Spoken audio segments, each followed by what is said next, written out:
The Maine Public Broadcasting Network was able to produce the following program thanks in largest part to the support of our members. If you're a member, thank you. If not, an entry-level membership is only $35 a year. Please call, and thanks.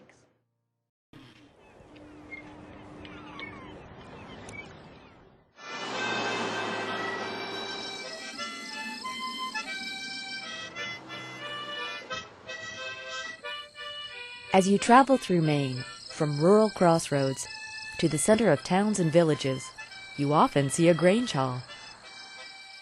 Anything going on, it was always the Grange. That was their meeting place.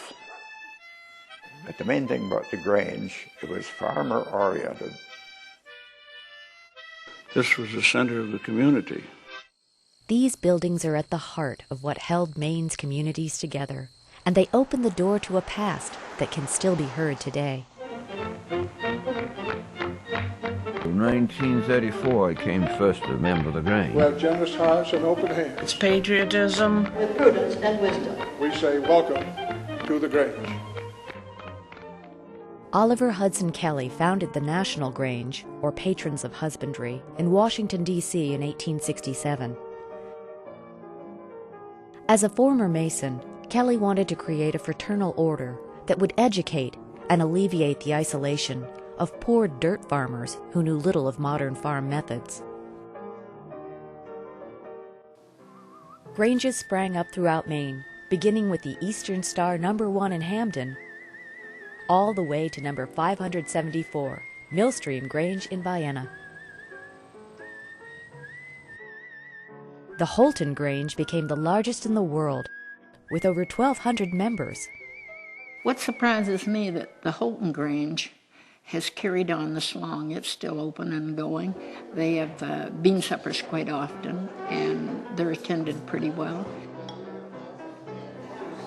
100 years ago, they joined the Grange, so they had nothing else in their community, and that was a place to go, because they meet a lot of people. I imagine there probably was a lot of marriages.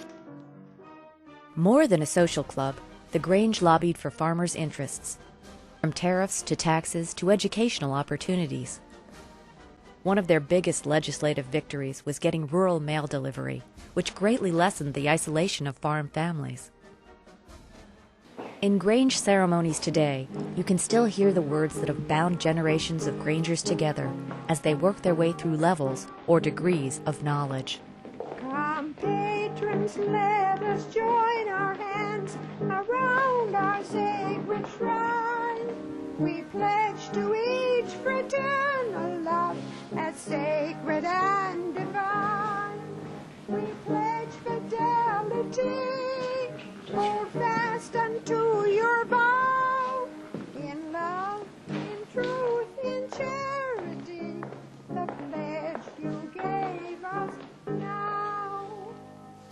Worthy sir, I have the privilege of introducing Brother John Ryan, who has been chosen master of Houlton Grange. I have no doubt that he will carry out all the important duties of his office with fidelity. You will place your right hand over your heart, pronounce the pronoun I, your name, and the office to which you have been elected.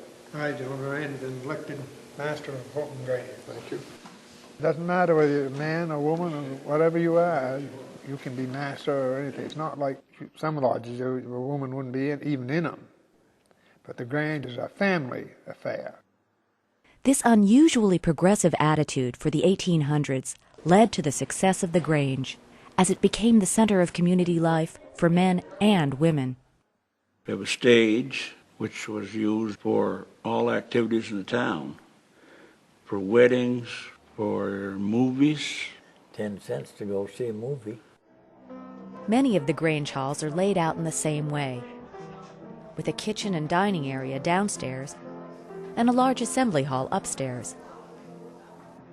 But architectural details give each hall an individual character. Before welfare and Social Security existed, Granges looked out for their members by organizing insurance companies. In the early days, there wasn't the social safety net that we have today to support people when they had problems, and I think that was one of the precepts of the order, that you took care of your brothers and sisters, and it still is. Some Granges created co-op stores to pool the farmers' buying power. In Aroostook County, the Houlton Grange store was legendary. The Grange store in Houlton, they sold about everything. I know our grandmother, she'd get off the train in Houlton, walk over to the Grange store. I think it's the only store she ever went to. She could get everything there that she needed, even grandfather's chewing tobacco she could get there. Somebody might bring in a whole bunch of eggs and they'd get a credit slip. We'd buy their eggs. You were there to save farmers. It was a farm co-op. They were distributors for Goodyear tires. They bought carloads of flour, women's apparels, men's apparels, groceries, hardware, building materials, shingles. The filling station down here. The Houlton Grange store burned down in 1960, but the hall next door survived. The store had been losing business to the newly emerging supermarkets. It was not rebuilt. Since the 1960s, membership has declined, and more than 400 Grange halls have closed.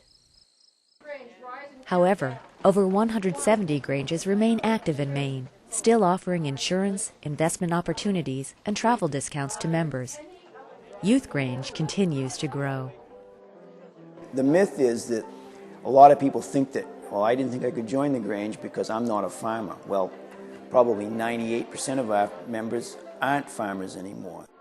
It's a place for them to all go and interact with other people and get involved in community service and social activity that I think all people really long for, but they just don't know where they're going to get it from.